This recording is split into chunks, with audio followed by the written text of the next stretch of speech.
है जब से नर्सिंग स्टार्ट हुई है, वो सब चीज़ें आ गई। बायो एथिक्स हमने देखा था, अबॉर्शंस हमने देखा था, और इसके अलावा हमने एंड ऑफ लाइफ केयर देखा था। एंड ऑफ लाइफ क्या है, मेडिकल रिसोर्सेज एलोकेशन देखा था, किन लोगों को करना चाहिए। ऑर्गन डोनेशन हमने देखा था, ऑर्गन डोनेशन में नर्सिस का क्या रोल है, किस तरीके से करवाया जाता है। डोनेशन में जो है वो किडनी का होता है, हार्ट का होता है, आई का होता है, ब्लड का होता है, और ये क्या है, ये भी कोई चीज़ है।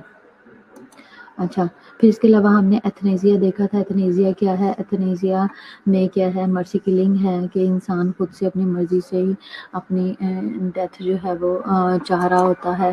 और euthanasia is simply to be able to die, कि मैं चाहता हूँ कि मैं खुद से मर जाऊँ विद डिग्निटी, इज्जत से बावकार तरीके से मरूँ, बाद में बीमारी से तड़प तड़प के ना मरूँ। पेशेंट्स की सेटिस्फेक्शन बहुत इंपॉर्टेंट है, पेशेंट को सेटिस्फाई करना बहुत इंपॉर्टेंट है, ठीक है।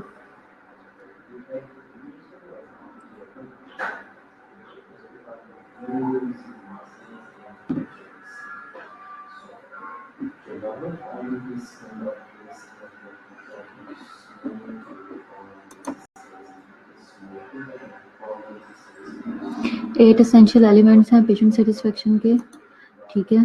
मैनेज केयर हमने देखा था क्या होती है, ट्रांसकल्चरल नर्सिंग क्या है ये हमने देखा था। नेशनल पेशेंट सेफ्टी गोल्स हमने देखे थे कि क्या होते हैं, कि नेशनली उनको किस तरीके से उन गोल्स को डील किया जाता है।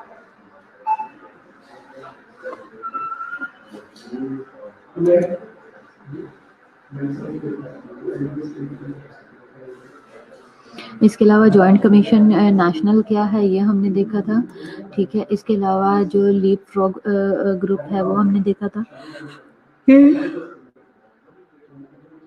किस तरीके से उन्होंने रोल प्ले किया है, ठीक है।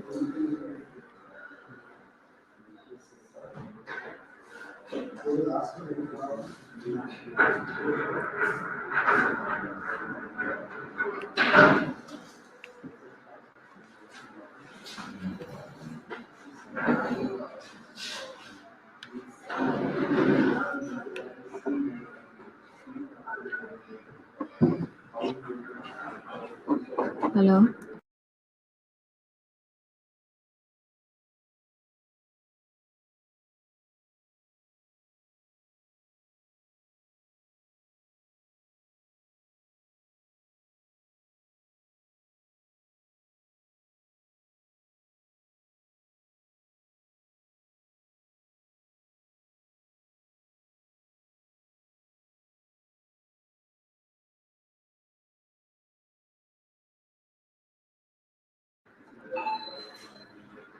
लीप फ्रॉग ग्रुप है, उन्होंने क्या किया था कि उन्होंने किस तरीके से जो है वो ग्रुप बनाया था, प्रिवेंटेबल मेडिकल मिस्टेक्स को और क्वालिटी को इम्प्रूव करने की कोशिश की थी। इसके अलावा